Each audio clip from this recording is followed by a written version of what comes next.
Hey guys, welcome to another vlog. To all our viewers who are expecting this video to be in Hindi, just wanted to tell you that it's going to be in English because it's for tourists who come to India. So I just wanted to make sure that I'm able to express the video in English. So this video is going to be super helpful, super exciting, and if you guys have not yet subscribed to our channel, please subscribe it right now. Also, just wanted to tell you that we have just woken up at 7:30 a.m. for this exciting news that we have got. Are you excited, Lauren, to see that exciting news which has been in our brain from more than a month? I'm very excited. So the thing is, to actually tell you what the reason of excitement is at this early morning, let's take you back to a day to show you what exactly were the steps that we took to get this excited stage. Are you guys ready? I am. Let's get started. So, for those who have been looking for a tourist visa to India for a long time, probably recognize this screen, right? It's the homepage for any visa applications to India.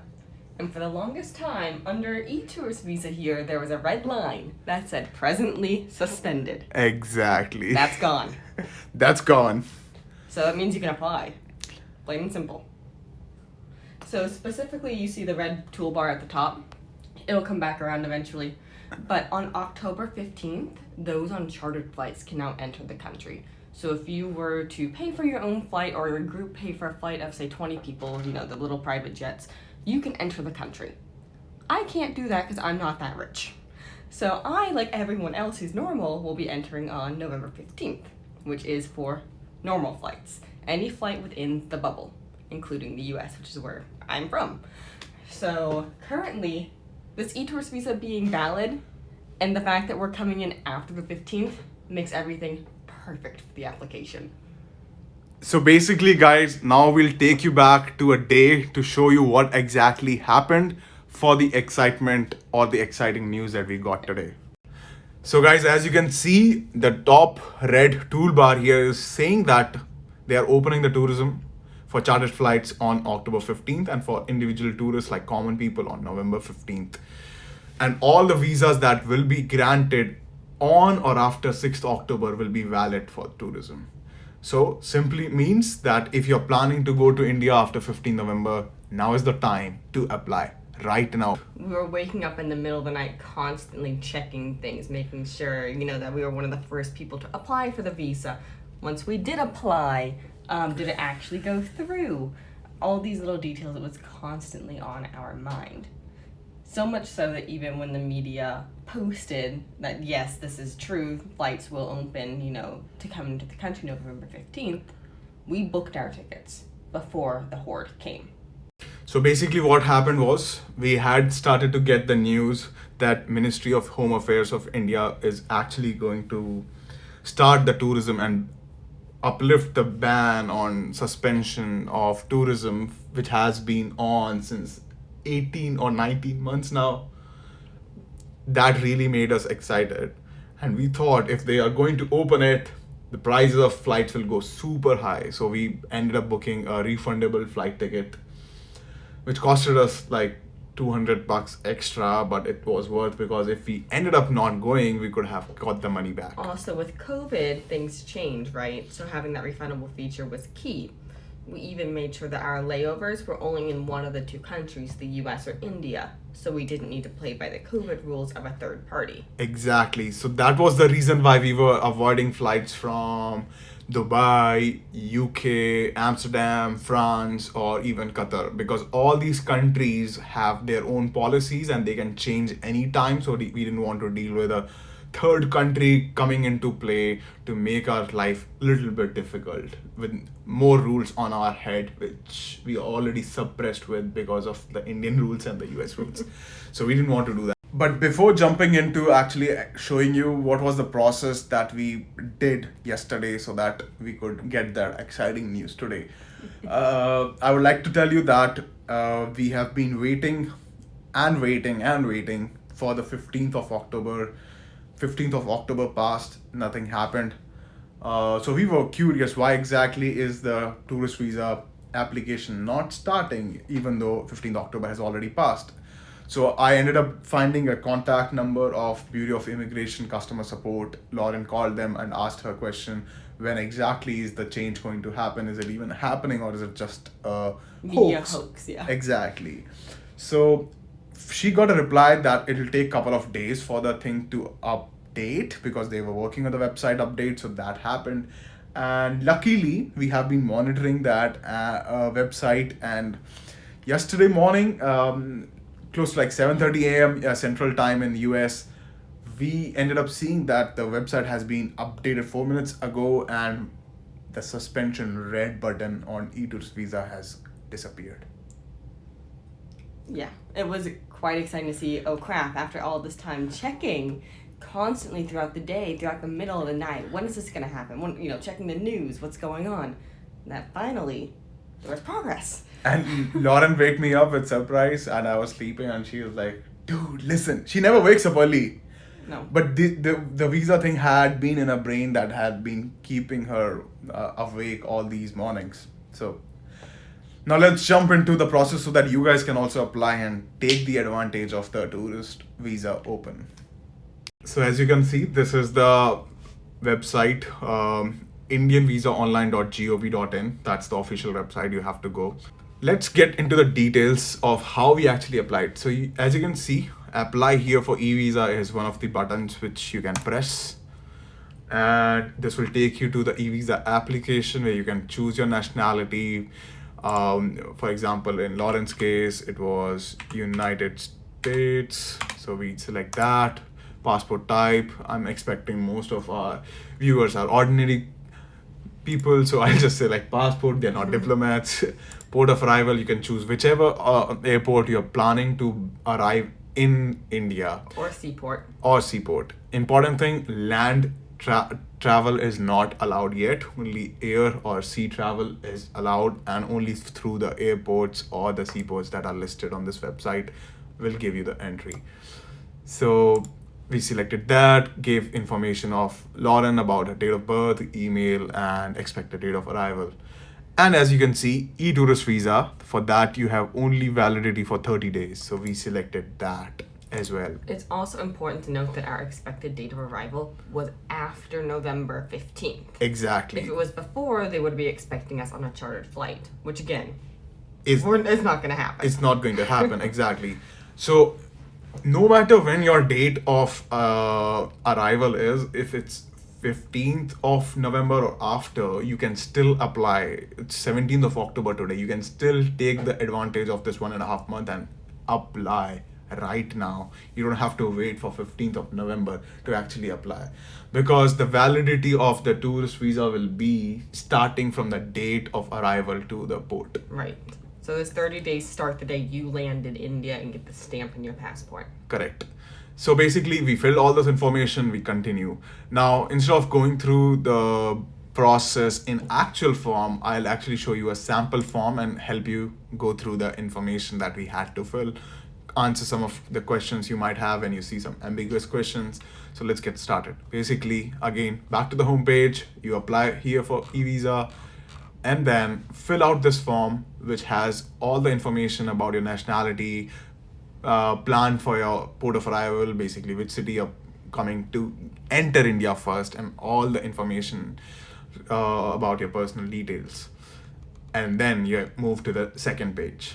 Here in the second page, you make sure that you put your given name and surname. Surname is your last name, as correctly as possible. Double check it, make sure that you are looking at it in your passport. Even if it might be correct, it must match the passport.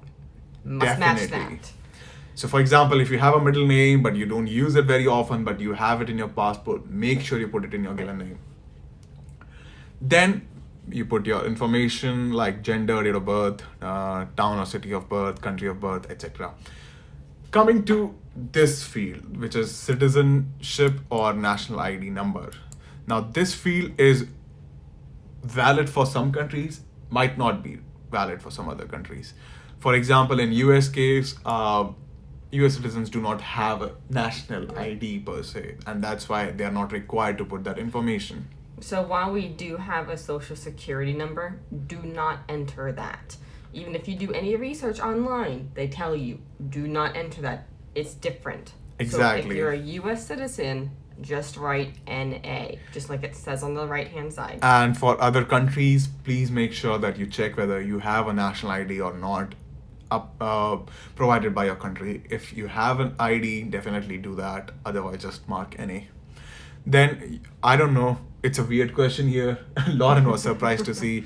But yeah, they ask religion that you actually believe in.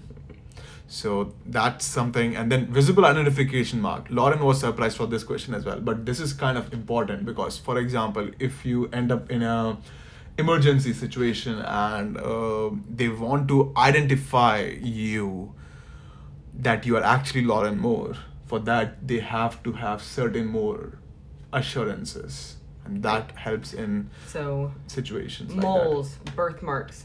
Exactly. I think certain tattoos, if they're detailed enough, dates, photos of people, Right. things like that, not generic from Pinterest.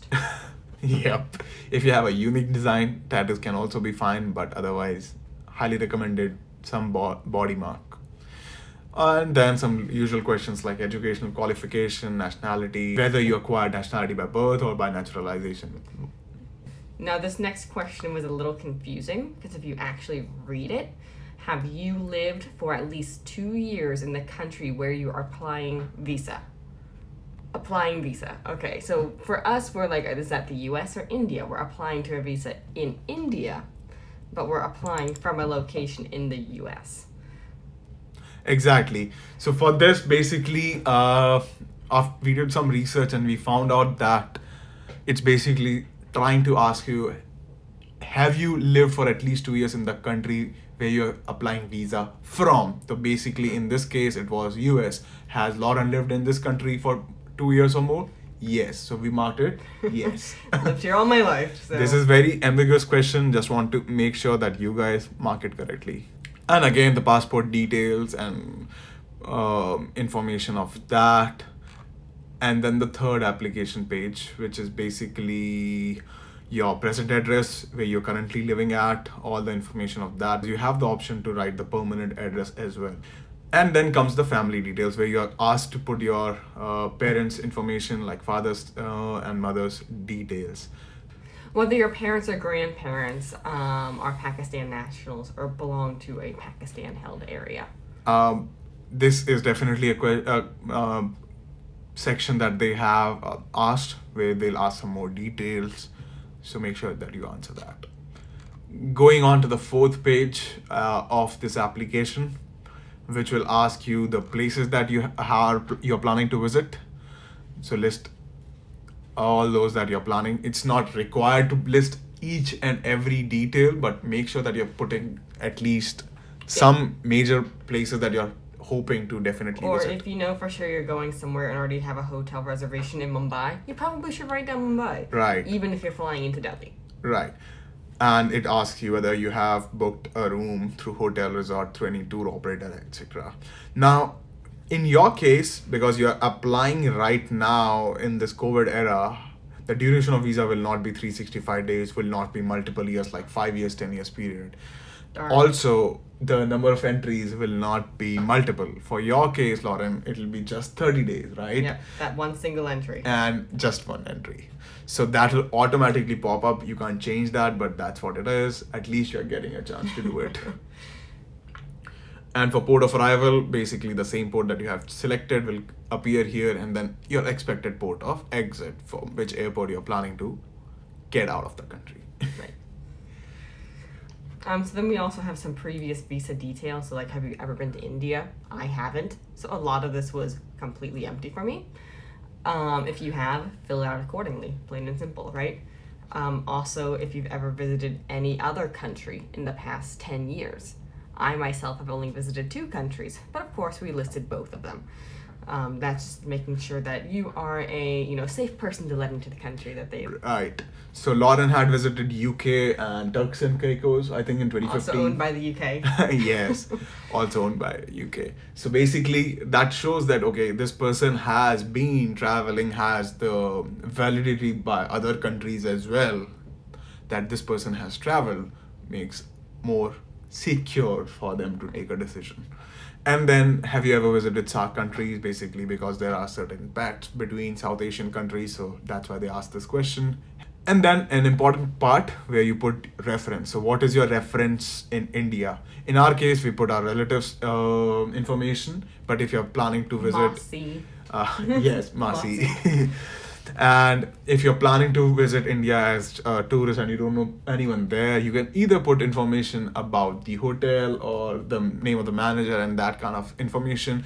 If you're planning to visit India because of business, you obviously will put your manager or your Indian counterparts or colleagues' information and the office address.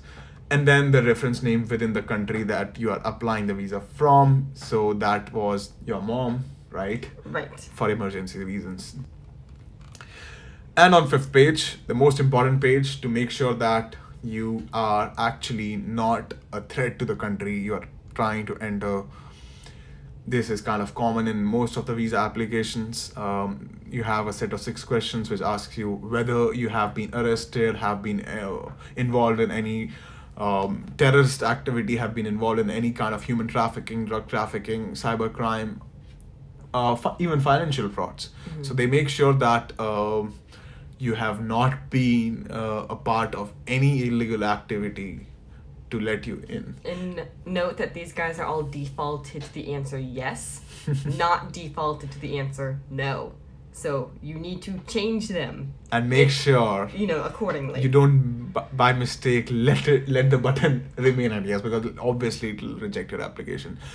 And another important thing is you can't lie here. You might think that, hey, I can just lie. It's not that they will not blacklist you. It will actually be catched and they will deport you, take legal action and blacklist you forever to get you in the country. So make sure that you are very truthful in answering these questions.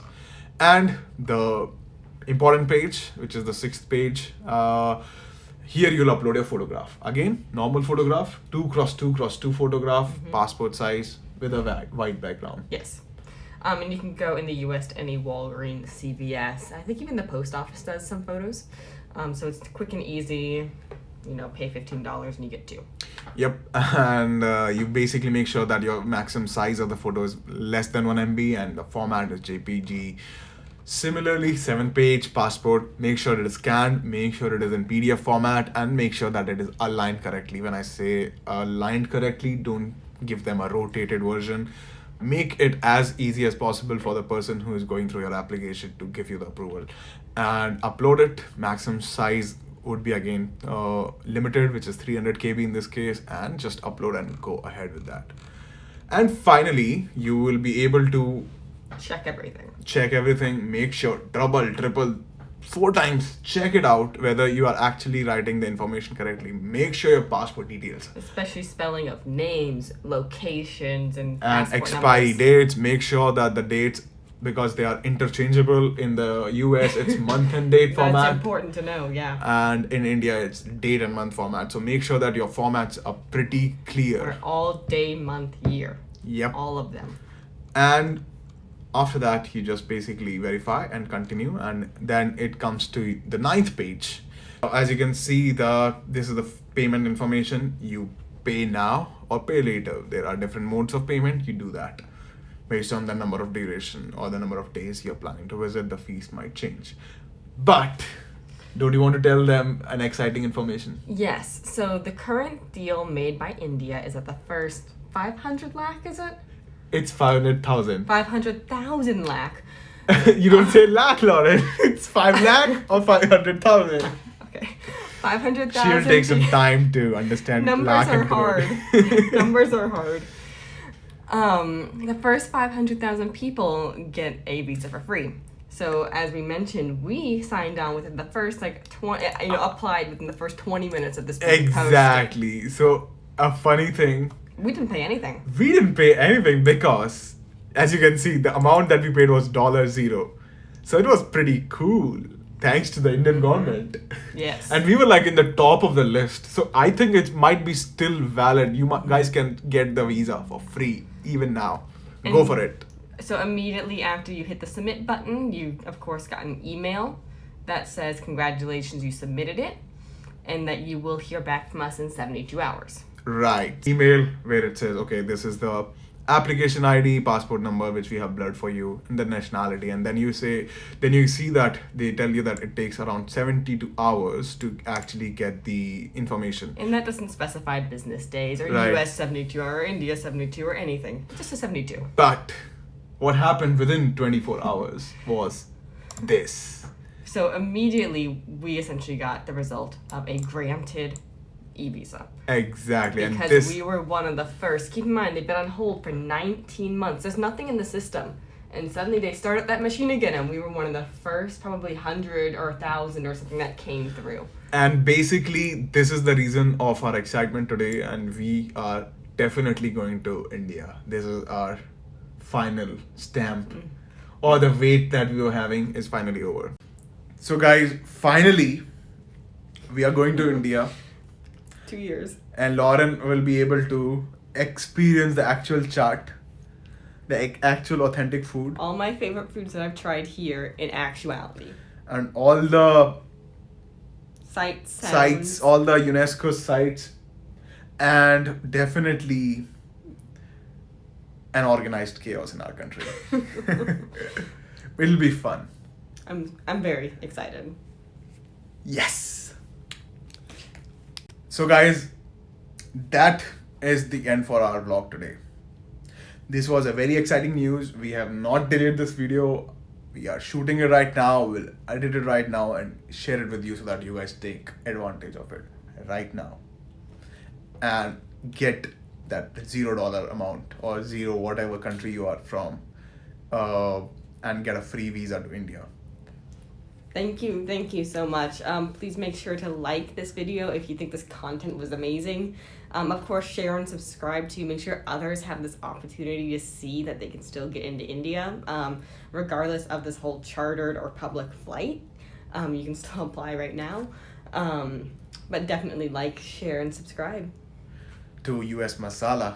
Yes. Bye-bye. Bye.